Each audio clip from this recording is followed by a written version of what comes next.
ఓం శ్రీ సాయిరామ్. 1970 సంవత్సరం జనవరి నెల సనాతన సారథిలో శ్రీ ఎస్డి కేరా గారి వ్యాసము శ్రేయోమార్గం అనేటువంటి దాని నుంచి మరికొంత భాగం తెలుసుకుందాం. సాయిరామ్. ప్రప్రథమమున దైవ సామ్రాజ్యమును ధర్మము ఆశించండి. ఈ సర్వ వస్తువులు వాటంతటా అవే సమకూరును. ఆత్మసాక్షాత్కారమును పొందుటే మానవుని ప్రథమ కర్తవ్యమని ఈ శాసనము ఆజ్ఞాపించుతున్నది. దైవమును అన్వేషించి దైవ నిర్ణయము ధర్మం ప్రకారము జీవించుడు కొరకే మానవుని దేవుడు సృష్టించినాడు. ప్రాపంచిక విషయములకు ప్రాకులాడినా అవి మానవుని మభ్యపరిచి దైవ ధర్మ మార్గము నుండి వానిని దూరము చేయను. తనను సృష్టించిన దయగల తండ్రి కరుణగల రక్షకుడైన దేవుని దరిచేరవలనని ధర్మసూత్రము యుద్ధముగా నిర్దిష్టముగా తెలియజేస్తున్నది. పై శాసనం ప్రప్రథమం అని తెలియజేసినందువలన మానవుని తదుపరి కర్తవ్యమేటి అనేటువంటి ప్రశ్న ఉత్పన్నమవుతున్నది. ఈ సర్వ వస్తువులు వాటంతటవే సమకూరును అని శాసనము తెలియజేసినందువలన ప్రప్రథమ కర్తవ్యము ఆచరించుటలో పుత్రుడైన వాడు ఏ ప్రాపంచిక విషయములను వాటి కోసం తీవ్రంగా ఆసక్తి పడతాడో అవన్నీ అప్రయత్నముగానే వానికి సమకూరును అని మనము తెలుసుకోవలేను. దేవుని అనుగ్రహపాత్రులకు ప్రాపంచిక ఐశ్వర్యముల కోరకనే తటస్థపడును. కనుక ప్రాపంచిక ఐశ్వర్యములను సంపాదించవలెనన్నా మొట్టమొదట దైవానుగ్రహమును సంపాదించవలెను. ప్రప్రథమమున దైవ సామ్రాజ్యము ఆశించుడి అని ప్రభు ఎందులకు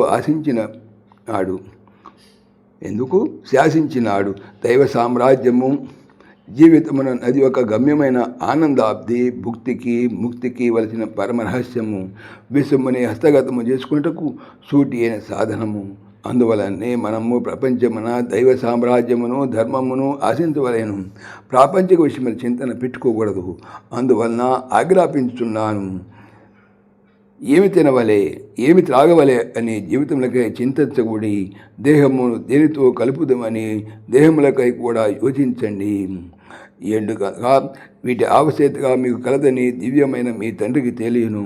రేపటి గురించి ఆలోచించకండి, ఎందుకనగా అన్నిటినీ అదే ఆలోచించును. దైవ సామ్రాజ్యము ధర్మము కొరకు ఎక్కడ ఇటుల అన్వేషించవలేను. అన్వేషించు, కనుకొనిదవు, తట్టు, నీ కొరకై ద్వారము తెరవబడును, అభ్యర్థించు, నీ కొరకై ఇవ్వబడును అనేది మొట్టమొదటి జవాబు. ఎక్కడ దట్టవలేననేటువంటి వేరొక ప్రశ్న ఉత్పన్నమగును. దీని జవాబు నీ హృదయములో కనుగొనుటకు శ్రద్ధతో ప్రయత్నించు.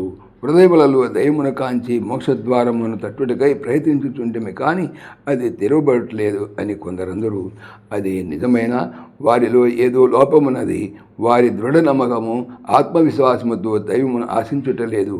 పరిశుద్ధ హృదయులు అనుగ్రహ పాత్రులు, ఎందుకనగా వారు దైవమును దర్శించెదరు అని ప్రభువు తెలియజేసినాడు. దైవమును పరిశుద్ధ హృదయములో కనుగొనుటకు వారు ప్రయత్నించటలేదు. పరిశుద్ధ హృదయములో దైవమును కనుగొనగలమని ఈ శాస్త్రము తెలియజేస్తున్నది. వాడిపోని పవిత్ర హృదయ పుష్పములను వాసనలు లేని సత్కర్మల ఫలమును నాకు అర్పించమనుచున్నాను.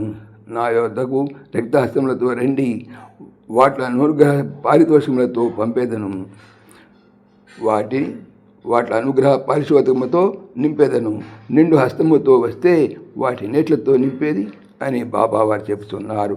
కడగండ్లకు కలుషితములకు ఆలవాలమైన నేటి ప్రపంచములో పరిశుద్ధ హృదయము కలిగి ఉండేట సాధ్యమేనా అని ప్రశ్నించవచ్చు. నిస్సందేహముగా సాధ్యమే. అదే దుస్సాధ్యమైన ప్రభు పరిరీతిగా ఆశించేవారు కారు. దుస్సాధ్యమైన వాటిని దేవుడు ఎన్నటికీ ఆదేశించడు. లోకములో వ్యవహరించుతూ పరిశుద్ధ హృదయమును కలిగి వచ్చునట్లు ఎట్టి సందేహము లేదు. రచేషం. సాయిరామ్. సమస్తలోకాః సుఖినో భవంతు. సమస్తలోకాః సుఖినో భవంతు. సమస్తలోకాః సుఖినో భవంతు. ఓం శాంతి శాంతి శాంతి. जय बोलो भगवान श्री सच्चे साई बाबा जी की जय. सर्वं साईश्वरार्पणमस्तु.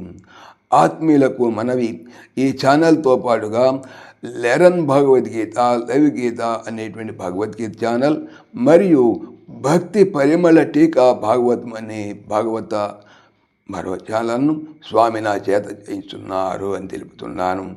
వీటికి సంబంధించిన లింక్స్ డిస్క్రిప్షన్లో చూడవచ్చు. సాయిరామ్.